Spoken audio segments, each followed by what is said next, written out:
Lëni t'i përshëndes familjen dhe miqtë e mi lartë në galeri, si dhe gjithë qytetarët e Republikës Kosovës. Është hera e tretë, edhe shpresoj të jetë e fundit, që unë marr fjalën në këtë sallë gjyqi.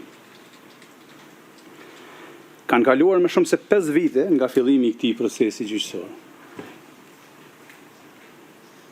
Këto 5 vite nuk kanë qenë të lehta për ne, po as të parëndësishme për historinë e vendit tim. Megjithatë, le të shërbej gjithë kjo si një mundësi dhe shans i mirë për drejtësinë. Pas gjithë këtyre viteve, ka edhe një element pozitiv. Shpresoj se trupi gjykues ta ketë pasur kohën e mjaftueshme për ta kuptuar se lufta jonë ishte e drejtë dhe se pretendimet e prokurorisë nuk qëndrojnë. Në fjalën time në këtë sallë në prill të vitit 2023, kur ky proces sapo kishte filluar, thash se po përballesha me një akt akuzë të pabazuar. Sot pas gjithë këtij rrugtimi, rrjedha e procesit më ka dhënë të drejtë. Akuzat ndaj nesh janë tërësisht të pabazuara dhe të padrejta. Unë nuk jam ngritur sot këtu ta mbroj veten time, sepse këtë gjë din më së miri dhe e kanë bërë avokatët e mi. Nuk jam këtu as për t'ju treguar ju për drejtësinë, sepse ju dini më mirë se çdo kush atë. Unë sot jam këtu për t'u kërkuar nga ju që pikërisht ta ushtroni atë, drejtësinë.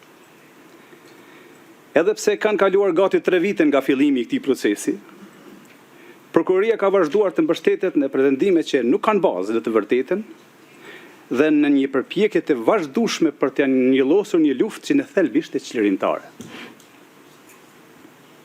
Megjithëse prokuroria, që në fillim të paraqitjes së saj, të fjalës përfundimtare, deklaroi se nuk kërkon dënimin e shtabit përgjithshëm të UÇK-s, gjatë gjithë kohës që pati në dispozicion, shënjesër e saj ishte pikërisht shtabi i përgjithshëm i UÇK-s, ushtria çlirimtare dhe në veçanti qëllimi i saj, që ishte pavarësia e Kosovës.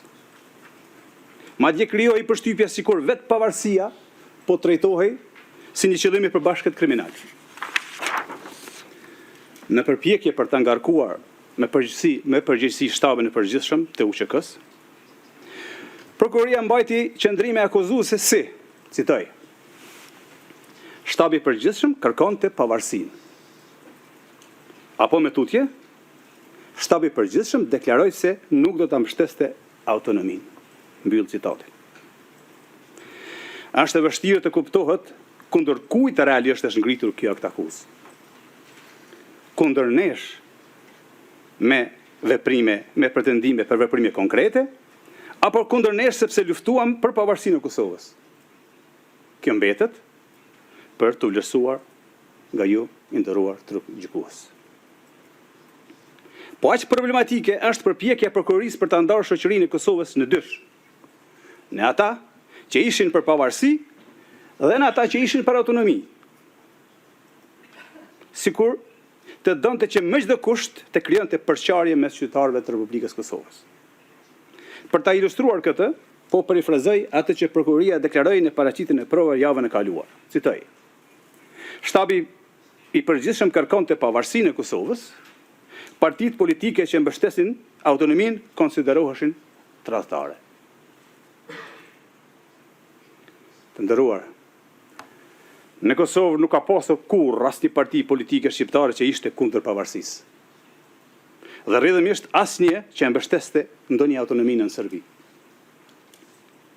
Të gjitha partitë politike shqiptare ishin për pavarësinë, ashtu siç ishte edhe vetë qëllimi i ushtrisë çlirimtare të Kosovës.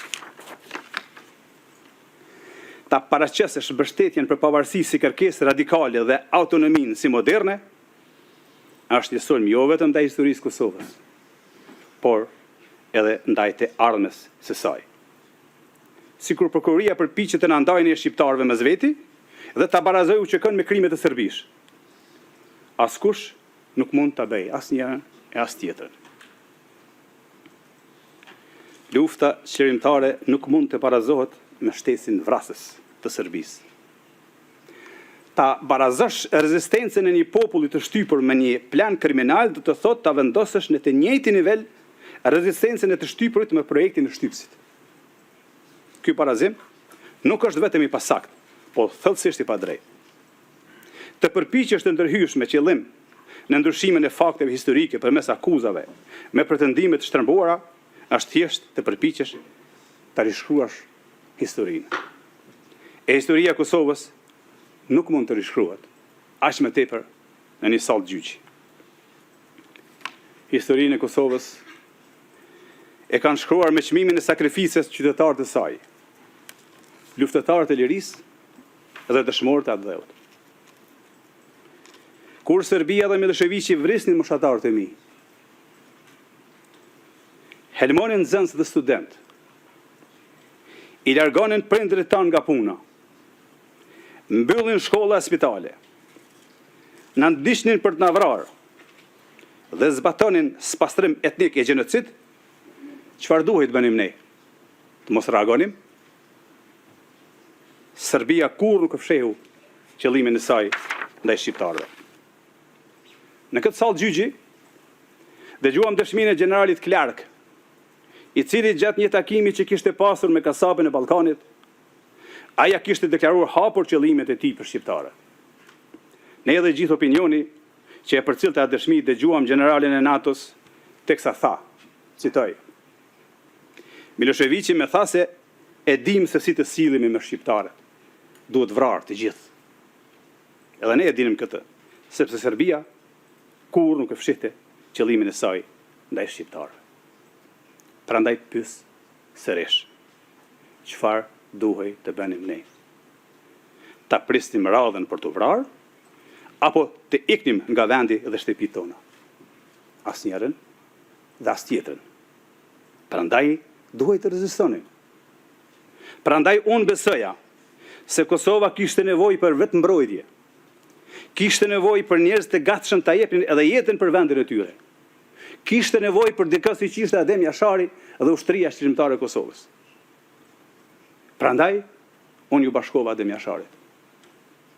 Ushtria shqiptare e Kosovës nuk u krijuan nga dëshira, por nga nevoja. Ishte reagim ndaj dhunës sistematike dhe mohimit të dinjitetit. Nuk ishte aventurë, ishte mbijetesë. Të nderuar, unë isha pjesë e një ushtrie vullnetare, 100% vullnetare, e përbërë nga civil, mësues, student, bujq, punëtor, prindër, njerëz që u detyruan t'i marrin armët sepse nuk kishin rrugë tjetër. Në një pjesë të parashtrimeve të saj, prokuroria në mënyrë të çuditshme dhe në formë akuze, me të cilësën si njëri person i afërt me Adem Jasharin dhe si organizator që gëzon të respekt. Nuk është e qartë nëse kjo është menduar si akuzë apo si vlerësim. Për mua, të qenit bashkëluftari Adem Jasharit është nderi më i madh që mund ta kisha. Po ashtu konsideroj edhe nder, edhe cilësimin si një nga themeluesit kryesorë të UÇK-s. Nëse këto cilësime shndrohen e akuza, atëherë problemi nuk qëndron te unë, por tek ata që i trajtojnë nderin dhe përgjegjësinë historike si faj. Po, kam mbartur armë. Armët për ne ishin mbijetesë. Shumë nga bashkëluftarët e mi kanë vdekur duke siguruar ato. Ne kërkuam ndihmë dhe armë edhe nga vendet mike, përfshirë edhe Shtetet e Bashkuara të Amerikës, gjë që është trajtuar edhe në këtë sallë. UÇK-ja nuk ishte qëllim tjetër përveç lirisë. Nuk ishte plane për të sulmuar civil apo kundërshtar politik. Ushtria Shqirimtare e Kosovës nuk ishte parti politike, ishte ushtri shqirimtare. Madje, edhe nëse lufta në Kosovë nuk të ndalej në qershor të vitit 1999 dhe do të vazhdonte deri në ditën e sotme, unë ende do të isha ushtarja dheutin. kuptohet nëse nuk do të isha vrarë deri më tani, për çka gjasat ishin reale. Jam i bindur se bëm gjën e duhur. Edhe sot do të bëj atë njëjtën gjë. Liria, paqja dhe demokracia arrihen duke u përballur me agresionin. Prandaj edhe NATO na mbështeti. Prandaj na mbështeten edhe vendet tuaja. Prokuroria në dosjen e saj përfundimtare kërkon dënime jashtëzakonisht të rënda. Aq të gjata saqë në thelb synojnë të na ndalojnë përgjithmonë kthimin në vendin tonë. Koha sigur do të kthehem në Kosovë tash e tutje varet nga vendimi juaj. Por prokuroria duhet ta kish kuptuar se kur do që të kthehem, unë do të kthehem në Kosovën e lirë. Në Kosovën për të cilën jam krenar, që i kam dalë Zot në kohën më të duhur dhe për lirinë e secilës kam qenë dhe mbetem i gatshëm ta jap edhe jetën sa herë që do të kërkohej nga unë. Në respekt të secilit për jush në këtë sallë, besoj se po të ishin vendet tuaj në rrethonat e njëjta me ato që ka përjetuar Kosova, do të vepronit njësoj. Jam i bindur se dhe ju do të luftonit për njerëzit dhe vendet tuaja. Ashtu siç kanë bërë paraardhësit tuaj, para se vendet tuaja të bëheshin të lira e demokratike. Gjatë luftës ndodhin shumë gjëra. Ka kaos, frikë, veprime individuale dhe dhimbje të akumuluar nga vitet e të tëra me shtypje. Lufta gjithmonë le pasoja dhe viktimat e saj. Pikërisht, këto viktima kanë nevojë për drejtësi të mbështetur mbi të vërtetën. Sepse drejtësia që nuk mbështetet në të vërtetën i lëndon viktimat për herë të dytë dhe shkatron vetë qëllimin e saj. Pas gjithë asaj që dëgjuam nga palët gjatë këtyre viteve, kërkesa ime është e thjeshtë. Që vendimi të mbështetet vetëm në ato që është provuar, jo në ato që është sugjeruar. Në fakte e jo në hamendje, në ligje e jo në përshtypje. Jam besim plot se drejtësia dhe vetëm drejtësia do të na kthej na dhe neve që jemi këtu të akuzuar. Në fund, dëshiroj t'i falenderoj ekipet tona të mbrojtjes dhe në veçanti ekipin tim të udhëhequr nga Jeffrey Roberts për angazhimin profesional në mbrojtjen time, në mbrojtje të së drejtës dhe mbi të gjitha në mbrojtje të luftës sonë të drejtë. Por mbi të gjitha, i falenderoj bashkëqytetarët tanë që besojnë në pafajësinë tonë.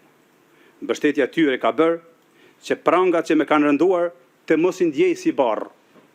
Veçanërisht kur ato prangat tani më nuk i rëndojnë Kosovës, ashtu siç kanë rënduar gjatë gjithë kohës sa ishte në nënpushtimin e egër servisë. Thuhet se njerëzit që bëjnë diçka të mirë për atë dhevën e tyre janë njerëz me fat. Duket se unë jam njëri prej tyre. Faleminderit.